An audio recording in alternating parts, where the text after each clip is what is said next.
You've been taught that pleasure is everything, that the ultimate goal of life is to feel good, to chase what lights you up in the moment, to numb what hurts, to collect moments, experiences, things. You scroll, you binge, you buy, you consume. And for a second, it works. It feels like living. But then, it fades. And the hollow space inside you grows a little wider, a little darker. We live in a world obsessed with pleasure. Quick hits, soft distractions, instant fixes. A culture that worships more beauty, more indulgence, more validation. And still, we're empty, anxious, isolated, fractured. Why? 2,400 years ago, Aristotle warned us about this, about the silent tragedy waiting for those who mistake pleasure for purpose, about what happens when you let appetite lead the way, unchallenged, unexamined. Today, his dark prophecy isn't just a possibility, it's reality. It's your reality. And by the end of this video, you'll see exactly why, through 7 brutal truths that tear off the comfortable lies you've been living under. Stick around, because the last truth, it might explain why the emptiness inside you feels inescapable. Aristotle didn't write about Instagram, or dopamine hits, or the existential dread that creeps in after a night spent chasing empty highs. But he understood them better than we do, because Aristotle was obsessed with one question: what does it mean to live a good life? For him, life wasn't about chasing every craving. It was about eudaimonia, not just happiness, but human flourishing. A deep, stable fulfillment that comes from living with purpose, virtue, and alignment with your nature. And your nature? It wasn't designed for endless indulgence. It wasn't meant to wander without direction or hide inside glowing screens. Aristotle saw humans as social creatures, bound to each other by a common good. Individuals shaped by community, anchored by moral character, guided by a telos, a final aim that gives meaning to every action. Strip a man of these, of virtue, of moderation, of belonging, of purpose, and you're left with a shell, a body chasing fleeting pleasures to mask an internal collapse. That was his warning, and it echoes louder today than ever. Because if you look closely at modern life, you'll see exactly what he feared.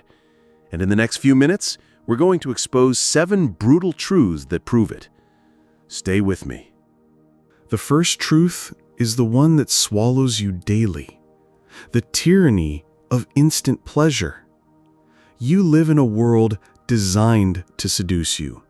Not tomorrow, not next year, but now. Every ping, every swipe, every ad, every carefully chosen color and curve, it all conspires to keep you chasing tiny bursts of dopamine, like a lab rat pressing a lever for sugar water. Aristotle warned against this. He didn't have social media or streaming platforms, but he knew human appetite was insatiable if left unchecked.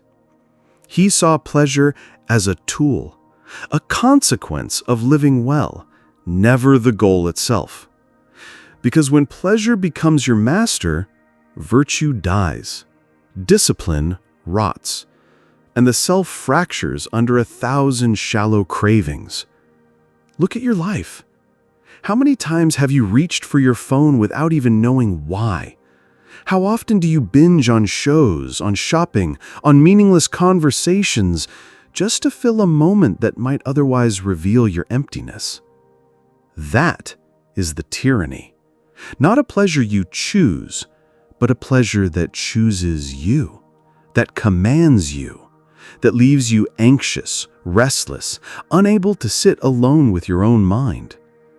And Aristotle would say this isn't just sad, It's dehumanizing.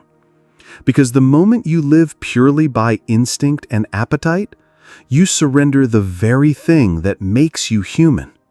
Your capacity to reason, to aim at something higher than your immediate hunger. But if you think the cheap thrill of instant pleasure is the only mark of modern decay, wait until you see what comes next. Because pleasure alone might not destroy you, but coupling it with mindless consumption, that's a recipe for a far darker emptiness. We are the most consuming generation in human history. We devour food, entertainment, luxury, information, more than any society ever dreamed possible. And yet, we rarely ask why.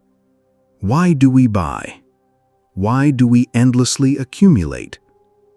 For Aristotle, consumption was meant to be tethered to purpose.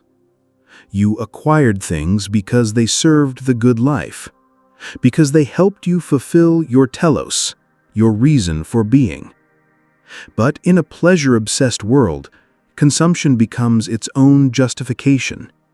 You buy because buying itself gives a momentary thrill, a small high, quickly fading, leaving you restless for the next fix.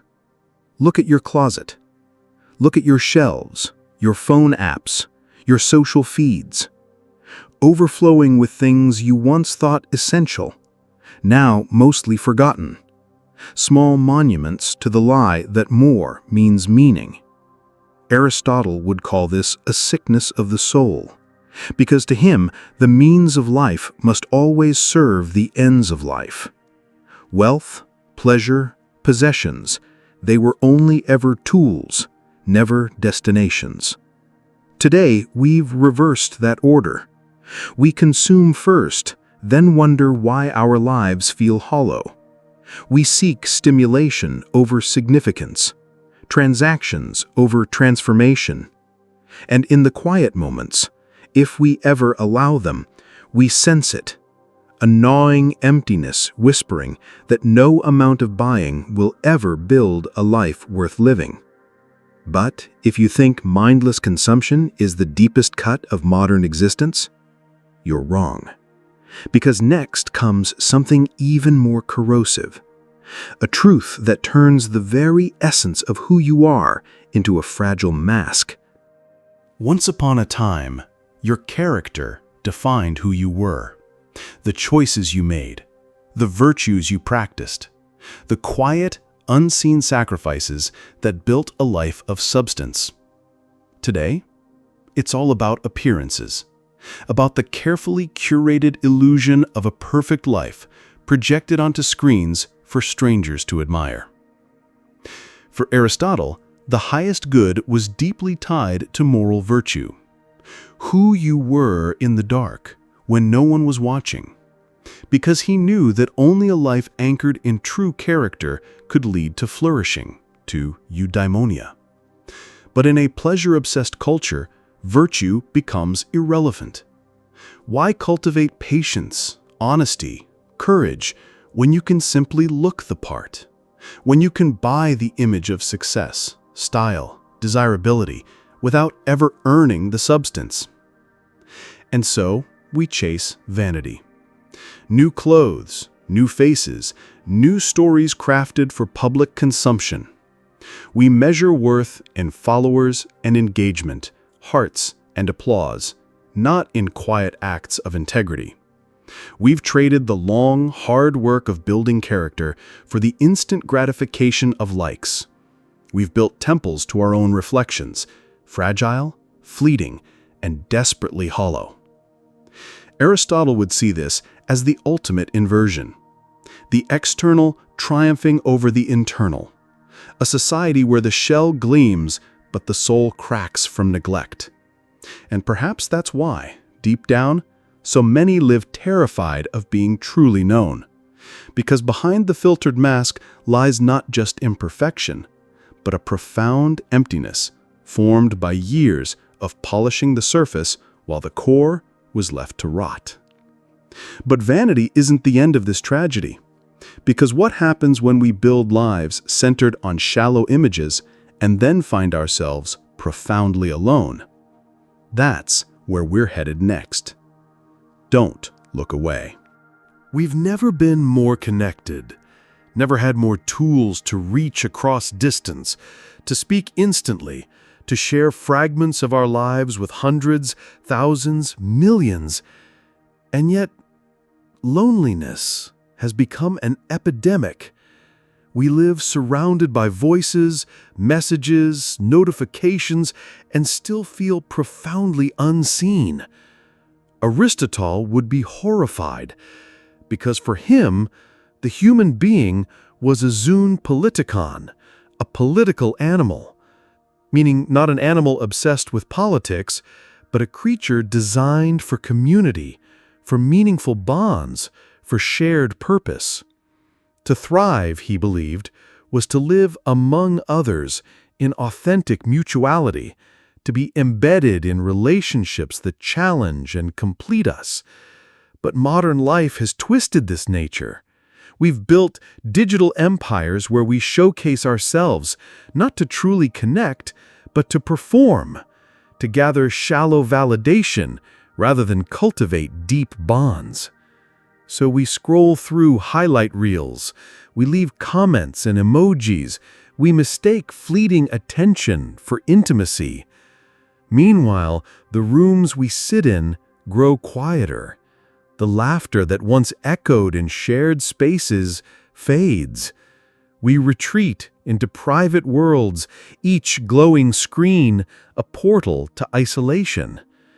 And perhaps that's why in moments of crisis so many find themselves terrifyingly alone, because despite all our connections, we've lost the very fabric that once held us together, real, vulnerable, demanding human closeness. But if you think being alone is tragic, wait until you see what happens when our collective morality starts to rot. Because next, we uncover how this pleasure-obsessed life eats away at our very sense of right and wrong. In a world consumed by pleasure and image, morality starts to look like an inconvenience, an old relic, something to bend, twist, or ignore when it gets in the way of what we want right now. Aristotle warned that virtue isn't automatic. It must be cultivated, practiced, protected from corrosion. Because without it, we lose the very compass that keeps us from tearing each other and ourselves apart. But look around. We've normalized small betrayals, casual lies, moral shortcuts. From corporations that exploit the desperate, to individuals who cheat without remorse, to entire systems built on shadows. And each time we look away, each time we justify it because it's profitable, or easy, or everyone else is doing it, we carve another hollow into the collective soul. Aristotle would call this the collapse of moral character. Because for him, a good society required good people. Citizens guided by courage, honesty, temperance, not by whatever itch demanded scratching. But when we trade virtue for instant gain, we pay a price, not always immediately, but inevitably. So if your pleasure-driven life feels stained with quiet guilt, if the lies echo at night, if the shortcuts haunt you, it's because deep down, your conscience remembers what your impulses would rather forget. But this moral erosion doesn't just leave us ethically bankrupt. It sets the stage for something even darker. Because when life is stripped of virtue, what direction is left? What reason do we have to wake up tomorrow beyond chasing the next tiny thrill? Telos. It's a word almost lost to us, yet it was everything to Aristotle. Telos is your end, your final aim, the reason you exist. It's what gives shape to your days, courage to your struggles, and meaning to your sacrifices. Without telos, life is just motion, habits, urges, reactions, a series of distractions strung together by appetite and accident.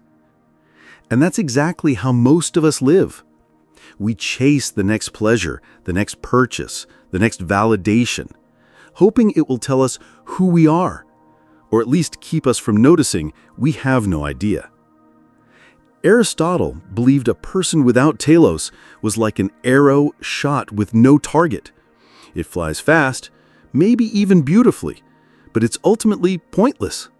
Its energy wasted, its direction meaningless. Look at the lives around you. Or better yet, look inside. Are your choices anchored to something larger? Or are you drifting from whim to whim, hoping pleasure alone will fill the void where purpose was meant to live? And this is why so many people feel not just unhappy, but deeply lost, because they're navigating life with no compass, no star, no telos, just a restless craving for more. But if you think drifting without purpose is the end of this tragedy, there's one final truth that hits even harder. Because when you live without telos, without virtue, without true connection, your very self begins to fracture under the weight of it all. This is where it all leads. The tyranny of instant pleasure, the hollow consumption, the shallow vanity, the isolation, the moral decay, the loss of telos. They don't just reshape society, they reshape you into someone restless, perpetually anxious, pulled in 1,000 directions by cravings, by fears, by the need to perform for eyes that don't even care. Aristotle believed the self was meant to be integrated, a harmony of reason, virtue, desire, and purpose, each aligned toward a noble end. But look at the modern mind, scattered, overstimulated, exhausted, unable to focus long enough to pursue anything meaningful, haunted by a sense that something vital is missing, but too distracted to slow down and ask what. So we live in constant low-level panic. Our hearts race over tiny things. Our minds skip from notification to notification, from fantasy to fantasy, never settling, never sinking roots. And beneath it all, there's a fear we rarely voice out loud. What if this is all there is? What if the hollow inside can't be filled because we've dismantled every part of life that once gave it weight? This is the final tragedy Aristotle foresaw. A life surrendered to pleasure and impulse doesn't just fail to reach eudaimonia. It fractures into countless fragile pieces, each chasing its own small hunger, never whole, never still. But if this feels unbearably close to your own life, don't turn away. Because now, in these last few minutes, we'll confront the hardest question of all. Is there any way back from this? Or are we too far gone? So, here we are, at the edge of a mirror that Aristotle held up to us 2,400 years ago. And what do we see reflected back? Not just a culture obsessed with pleasure, not just a marketplace of endless consumption, not just a theater of vanity, a swarm of isolated souls, a playground of moral shortcuts, or a generation adrift without telos. We see the sum of these, woven together into something far more tragic. A hollow civilization, dazzling on the surface, rotting at the core.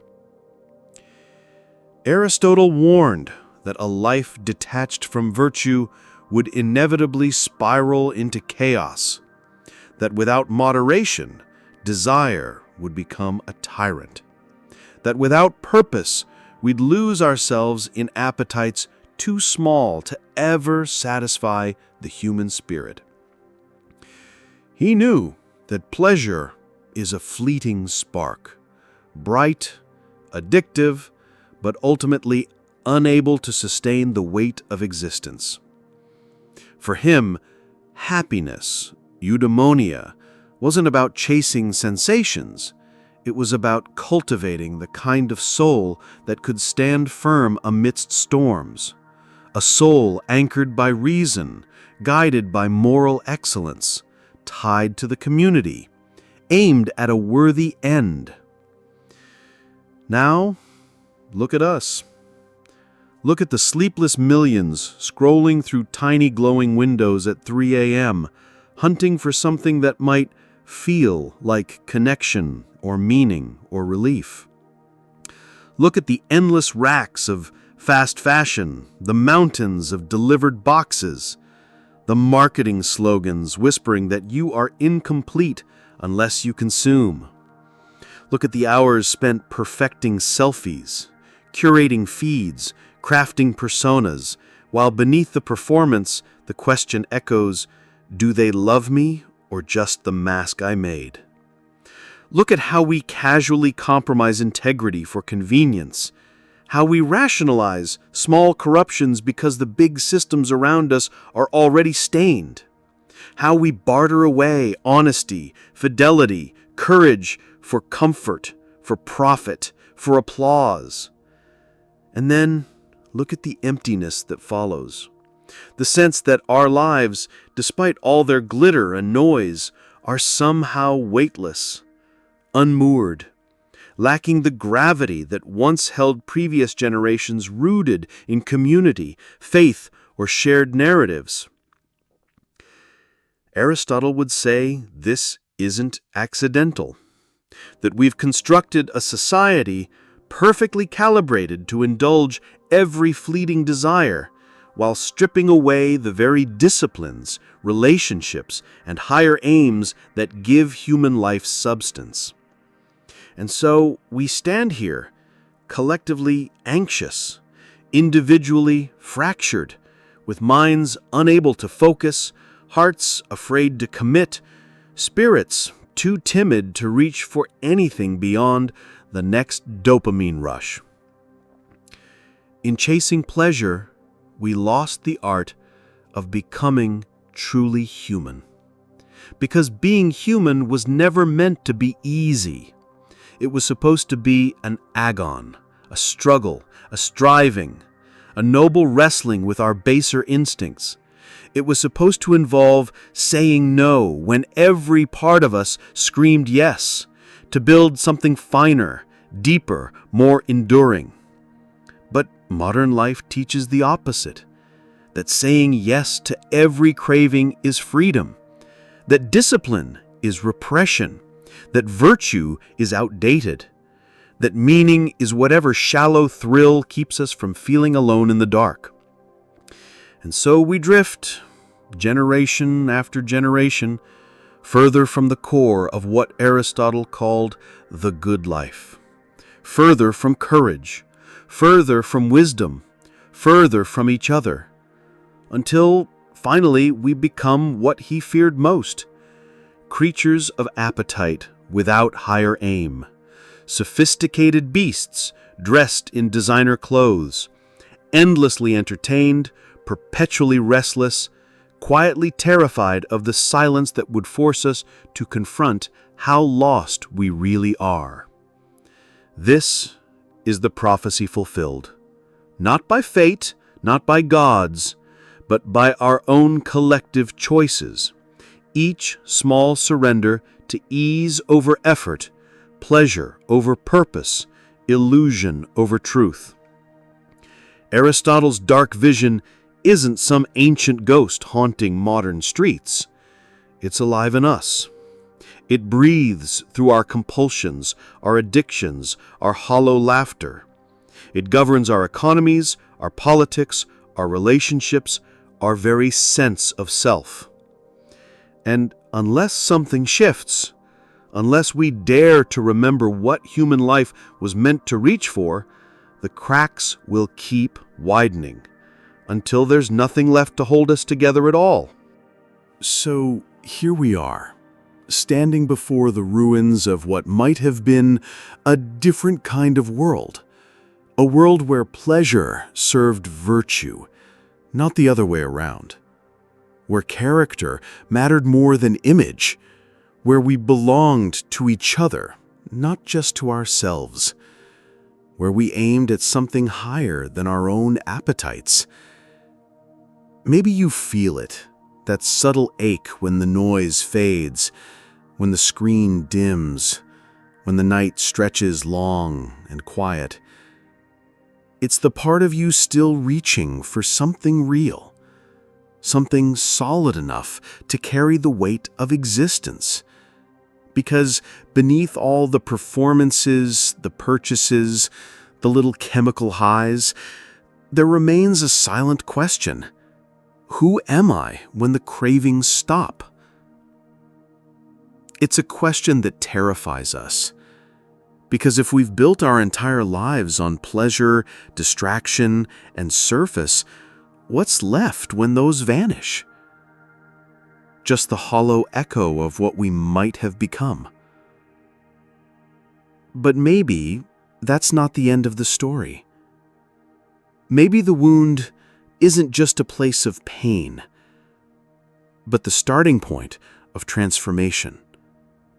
Aristotle would tell you that a life of flourishing was never about ease. It was about struggle. About disciplining desire, cultivating virtue, aligning your days to something bigger than yourself. So perhaps this emptiness you carry isn't simply a curse. Perhaps it's a call. A dark prophecy that need not seal your fate, but awaken you to the possibility of living differently. Because the wound is where you start. If this moved something inside you, stay. We're building something for those who don't fake it. Subscribe, not just for the content, but for the confrontation. And if this left a wound, maybe it was meant to. Sometimes the best way to go deeper is to share the pain. Share it. Someone out there still thinks chasing pleasure means living. Still calls the noise life, still believes the hollow inside is just how it's supposed to be. This won't rescue them. It's not a fix. It's a fracture, a crack in the mirror that might finally show the truth. If this stirred something in you, let it reach them. Let it echo where silence has been too comfortable. Because maybe the wound isn't where you break, it's where you begin.